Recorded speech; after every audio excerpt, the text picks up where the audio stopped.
ఇదంతా FC board.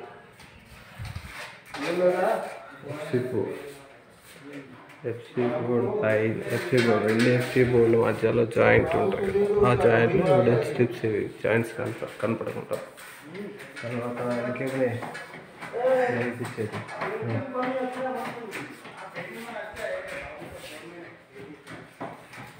ఇంటీరియర్లో ఇది corner beading. ఇది ఓపెనింగ్ అన్నట్టు. ఈ ఓపెనింగ్ దగ్గర ఇదంతా కార్నర్ బీడింగ్. ఇది కిచెన్లోకి ఎంట్రన్స్. కిచెన్ కూడా చూద్దాం. కిచెన్ ఈ వాల్స్ అన్నీ ఎఫ్సి బోర్డ్తో ఫైబర్ సిమెంట్ బోర్డు. తర్వాత విండోస్ పీవీసీ విండోస్.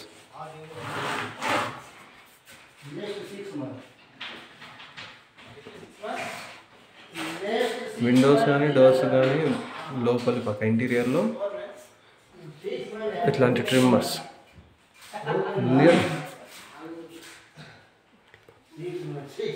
ట్రిమ్మర్స్ అది దీనిపై వేసిన కలరు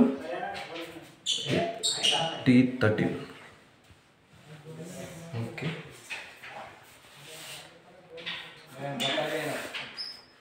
కిచెన్లో ఇక్కడ మన కిచెన్ ప్లాట్ఫారం వస్తుంది. ప్లాట్ఫారం కోసం ఇది సింక్ కోసం ఇది వేస్ట్ నాన్ డ్రాప్. తర్వాత కిచెన్ సింక్ ట్యాప్ కోసం ఇక్కడ ప్రొవిజన్. తర్వాత ఇక్కడ కిచెన్లోని ప్లాట్ఫామ్ దగ్గర గ్రైండర్ కోసం, కిచెన్ ఎక్విప్మెంట్ కోసం అక్కడ ఒక ఎలక్ట్రికల్ బోర్డ్. తర్వాత ఇదే కిచెన్లో చిన్నగా ఈ కార్నర్లో ఒక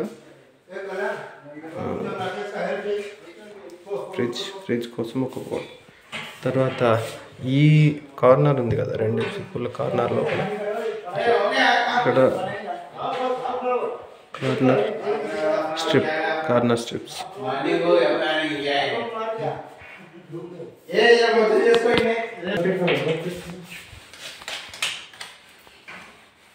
డోర్ ఏదో ఇంటీరియర్ ట్రిమ్మర్స్. ఇది కూడా సేమ్ కలర్, అంటే కలర్ ఈ కలర్ ఏమో చుట్టూ ఉన్న ట్రిమ్మర్స్ కలర్ ఏమో T13.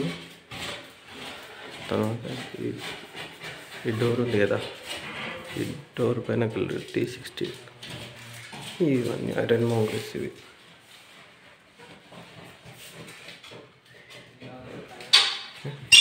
తర్వాత మనం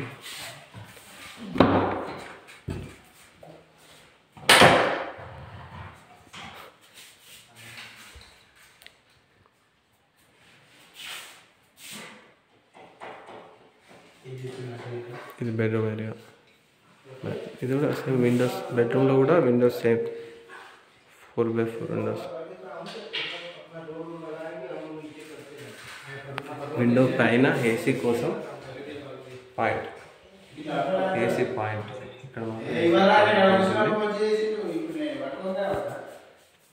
అది ఏసీ పాయింట్.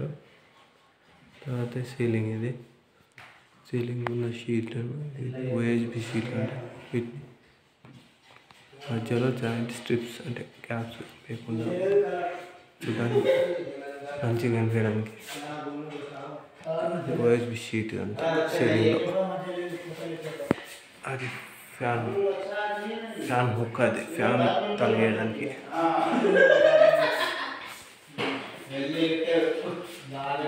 ఈ వాల్ ఈ రకమైన ఇదే రేకుడు వాల్.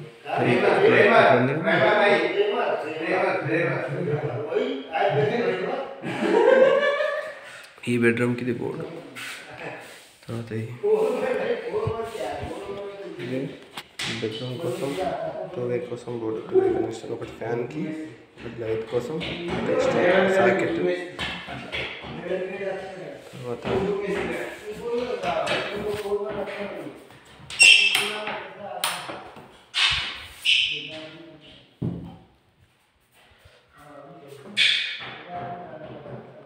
ఈ ట్రిమ్మర్ అనేది చూడడానికి మంచిగా అనిపిస్తుంది, ఎందుకంటే ఎఫ్సీ బోర్డును వీటికి మధ్యలో గ్యాప్స్ కనిపించకుండా ఉండడానికి ఈ ట్రిమ్మర్స్ ఈ డెకరేటివ్ అన్నట్టు, ఇంటీరియర్ డెకరేటివ్ టైప్లో. ఇది కూడా చూడండి, ఇక్కడ సేమ్ ప్రతి దగ్గర విండో వచ్చిన దగ్గర, డోర్ వచ్చిన దగ్గర ఇంటీరియర్ డెకరేటివ్ కోసం T13 పెయింట్ అది ఆ కలర్లో ఉంది. మామూలుగా ఆ పెయింట్కి ఈ ట్రిమ్మర్స్ ఇవి 6 పార్ట్ విత్ వచ్చేసి 2.5 అట్లా ఉంటుంది ఆ ట్రిమ్మర్స్ 6 పార్ట్. తర్వాత ఇది WPC డోర్, బాత్రూమ్కి WPC డోర్.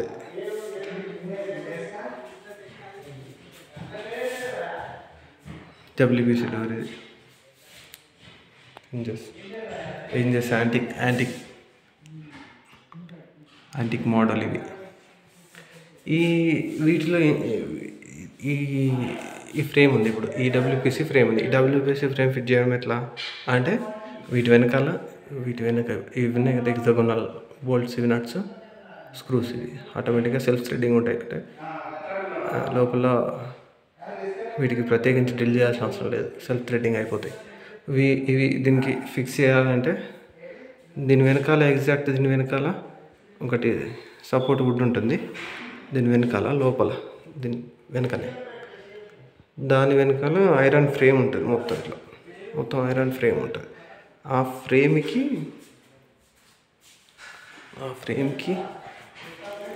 ఈ స్క్రూస్ వెళ్ళి పట్టుకుంటాయి. ఈ స్క్రూస్ పోయి పట్టుకున్నప్పుడు ఇది ఫ్రేమ్ అనేది హోల్డ్ అవుతుంది. ఓకే, మనం బాత్రూంలోకి వచ్చినాం. ఇది WPC డోర్.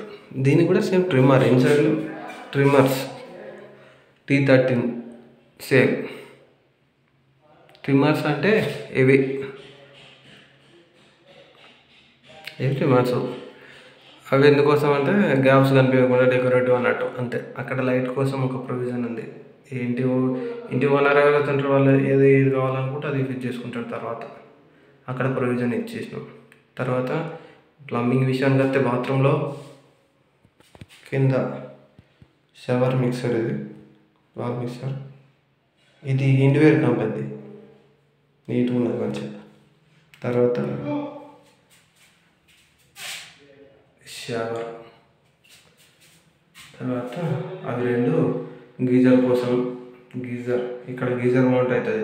గీజర్ మౌంట్ చేయడానికి కూడా వెనక వుడ్తో బ్లాకింగ్స్ ఉంటాయి. ఎందుకంటే గీజర్ ఈ ఎఫ్సీ బోర్డుకు అంటే ఎఫ్సీ బోర్డు ఎంత ఉంటుంది, 10 mm ఉంటుంది. దానికి ఫిట్ చేస్తే ఆగది వెయిట్కి. కాబట్టి వెనక దానికి వుడ్ ఉంటుంది. వాళ్ళ మధ్యలో వుడ్ ఉంటుంది. అక్కడ ఆ ఏరియాలో వుడ్ ఉంటుంది. ఆ వుడ్కు మనం వేసిన స్క్రూ అయి పట్టుకున్నప్పుడు మన దాన్ని ఏమంటారు, గీజర్ అనేది ఇక్కడ ఇన్స్టాల్ అవుతుంది.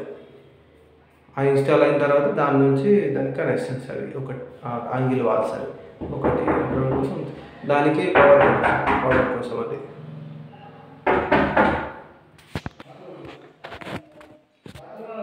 అది గీజర్ కోసం పవర్ సాకెట్. తర్వాత ఇది మన ఇటు సైడ్ తిరిగితే అది వాష్ బేసిన్కి పక్కన ఇంటర్నేషనల్ సాకెట్ ఇచ్చినాం. ఎందుకంటే ఇక్కడ ఒక మిర్రర్ వస్తుంది వాష్ బేసిన్ పైన ఇక్కడ ఒక మిర్రర్ వస్తుంది. మిర్రర్ వచ్చినప్పుడు ఫేస్ వాష్ చేసుకోవడానికి, షేవింగ్ చేసుకోవడానికి అన్నిటికీ అక్కడ పాయింట్ అనేది, ఆ ఇంటర్నేషనల్ సాకెట్ అనేది ట్రిమ్మర్ ఛార్జింగ్ చేసుకోవడానికి, ఇంకేమైనా వేరే ఎక్విప్మెంట్స్ వాడడానికి. దానిపైన మిర్రర్ పైన ఒకటి ఒక ఫోకస్ లైట్, దీనికోసం వాష్ బేసిన్ సెపరేట్గా ప్రత్యేకించి. ఈ టైల్స్ చూస్తున్నా, దీని వెనుక లాక్రేట్ దీన్ని అంతేయడానికి టైల్స్ గ్లూ, సిమెంట్ కాకుండా టైల్స్ గ్లూ వాడతారు, లాక్రేట్ అని. ఇది 6 ఫీట్ల వరకే వేసారు. పైన అంతా వాల్ కాలి దాన్ని పెయింట్ చేసారు. అది కూడా గ్రే కలర్ వేసారు. చూడడానికి మంచిగా అనిపిస్తుంది హాస్పిటల్. తర్వాత ఇటు సైడ్ ఇది వెంటిలేటర్. ఈ వెంటిలేటర్ ఏంది, వెలుతురు కోసం ప్లస్ అది గాలి కోసం. ఇది వెంటిలేటర్కు ఇది పాయింట్ అంటే పవర్ కనెక్షన్ కోసం. అందులో వెంటిలేటర్ ఎగ్జాస్ట్ ఫ్యాన్ ఇన్స్టాల్ చేయాలి. ఎగ్జాస్ట్ ఫ్యాన్ సైజ్ వచ్చేసి 6x6. తర్వాత డబ్ల్యూసీ ఇన్స్టాలేషన్. ఇదే బాత్రూంలో డబ్ల్యూసీ చూద్దాం. డబ్ల్యూసీ ఇది మామూలు డబ్ల్యూసీ, సింపుల్గా బేసిక్, వెరీ బేసిక్ అన్నట్టు ఇది, అంతే కదా. వెస్టర్న్ కమోడ్ ఇది ఎట్లా ఫిట్టింగ్ చేసామనంటే, ఆ పైప్ ఎక్కువ ఉంచుకుంటాం కదా, దాన్ని అక్కడ కట్ చేసుకున్నాం. ఎస్డబ్ల్యూఆర్ పైప్ని 4 inch 110 mm SWR pipe cut చేసుకొని, తర్వాత ఇక్కడ దీన్ని మార్కింగ్ చేసుకున్న హోల్స్ కోసం కింద హోల్స్ వేసి, అందులో కింద హోల్స్ వేసి అలా ఏంటి గట్టిలు స్క్రూ కోసం గట్టిలు కొట్టి, కింద సిలికాన్ వేసేసి పైనుంచి ఫిక్సింగ్. తర్వాత ఇది ఫిట్ చేయడానికి అది కష్టం అనిపిస్తుంది అప్పుడప్పుడు. ఎందుకంటే ఇది సరిగ్గా సెట్ కాకపోతే వాటర్ లీక్ అవుతుంది. ఎక్కడ నుంచి లీక్ అవుతుందంటే ఇక్కడ నుంచి లీక్ అవుతుంది. ఇక్కడ నుంచి ఎక్కువ లీక్ అవుతుంది. ఇది అక్కడ సెట్ కాకపోతే, ఈ ఫ్లష్ ట్యాంక్ సెట్ కాకపోతే ఇక్కడ నుంచి వాటర్ లీక్ అవుతుంది ఎక్కువ. అయితే దీన్ని ఏ రకంగా అంటే, ఫస్ట్ ఈ పైప్ ఇదంతా ఫ్లష్ ట్యాంక్ ఊరికే అట్లా బయట ఫిట్ చేసుకొని గోడకు పెట్టి చూసుకొని, ఈ లెవెల్ సరిగ్గా ఈ రంధ్రంలో కూర్చుంటుందా కూర్చుంటలేదా సరిగ్గా కరెక్ట్ వచ్చిన తర్వాత, ఈ ఫ్లష్ ట్యాంక్ ఇక్కడ వాల్కి మౌంట్ చేయాలి కదా, అక్కడ మార్కింగ్ చేసుకొని అక్కడ స్క్రూ వేసి దాన్ని హోల్డ్ చేసి దాన్ని ఇన్స్టాల్ చేసి, తర్వాత ఇక్కడ ఒక రబ్బర్ వాషర్ ఉంటుంది, ఆ వాషర్ ఎరగొట్టిన తర్వాత ఈ పైప్ జరుగుతుంది. ఇది కొంచెం ఇక్కడ లీక్ అవుతుందని చెప్పి మొత్తం సిలికాన్ పెట్టేసినాం. ఇది మామూలు బేసిక్. ఇది ఇక ఇక్కడ నుంచి ఇదంతా వైట్ సిమెంట్ పెట్టి ఇదంతా కవర్ చేసినాం. తర్వాత ఇక్కడ నుంచి యాంగిల్ వాల్ నుంచి దీన్ని కనెక్షన్ ఇచ్చాం.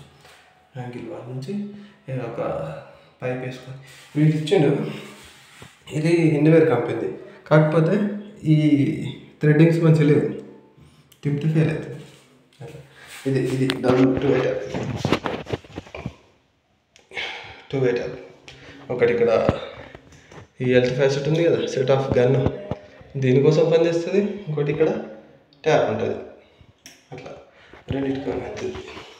ఓకే, దెన్ ఇప్పుడు ఈ వాష్ మెషిన్ కింద యాంగిల్ వాల్ ఉన్నది. యాంగిల్ వాల్ తర్వాత ఇది వేస్ట్ పైప్ వచ్చి ఇందులో నుంచి వాల్ నుంచి ప్లస్ కింద నాన్ డ్రాప్కి వెళ్ళిపోతాయి. ఈ బాత్రూమ్ వాటర్ నీళ్ళన్నీ నాన్ డ్రాప్లో పోతాయి. వుడెన్ రూమ్లో బాత్రూమ్లో ప్లంబింగ్ కోసం ప్రొవిజన్స్ ఇచ్చినప్పుడు కూడా బాగుంటుంది, మంచిగా ఉంటుంది చూడ్డానికి.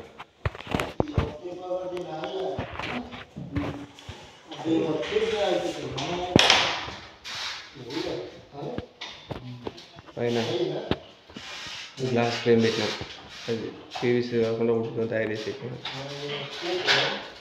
కూడా ఇది కూడా అంతే. ఇక్కడ హాల్లో సీలింగ్, ఇది సీలింగ్ వైర్ సీలింగ్. ఇప్పుడు ఇది సపోజ్ ఇది ఒక వాల్ అనుకుందాం, ఏదైనా ఒక ఏరియాకి సంబంధించి. బయట అవుట్ సైడ్ ఉంటుంది షీటింగ్, తర్వాత లోపల షీటింగ్ ఉంటుంది కదా. అవుట్ సైడ్ క్లాడింగ్ ఉంది, ఇన్సైడ్ ఎఫ్సీ బోర్డ్ షీటింగ్ ఉంది. ఈ రెండింటి మధ్యలో రాక్ కూల్ ఉంటుంది. రాక్ కూల్ ఏంటంటే సౌండ్ ప్రూఫ్, హీట్ ప్రూఫ్, మామూలుగా సౌండ్ ప్రూఫ్, హీట్ ప్రూఫ్, అంటే అవి రెండింటి కోసం పనిచేస్తుంది మామూలుగా. అయితే రాక్ కూల్ ఎట్లుంటుందో చూపిస్తాను నేను. తర్వాత ఇలా కూడా సేమ్ సీలింగ్లో ఓఎస్బి షీట్ వాడేది కదా,